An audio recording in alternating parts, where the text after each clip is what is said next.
30 seconds. So today I just focus on how to search or do research for a logo design. So I went onto Google and found the meanings of sunny and project, found two words that collaborated with what I liked, which was bloomy and collaboration, did a mood board for bloomy, and then I also put together a mood board for collaboration just so that I can find things that I like.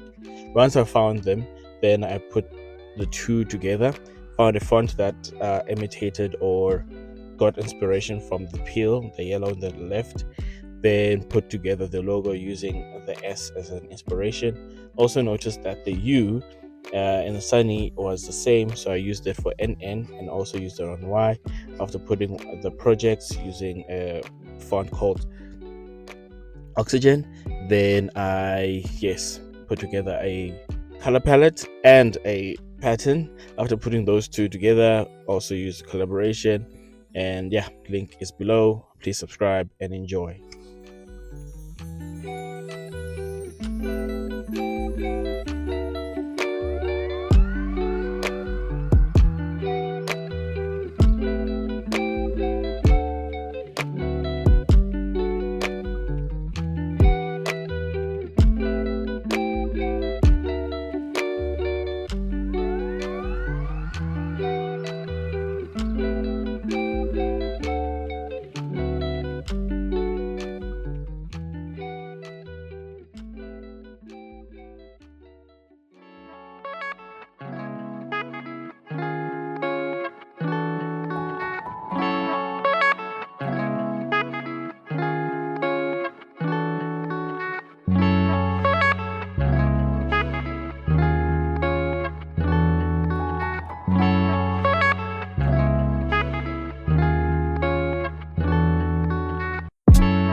So this time I decided not to mock up, but I'm sure I'm going to put together a second video where I'm going to just mock up and make this a whole brand. Please join me next time. Cheers.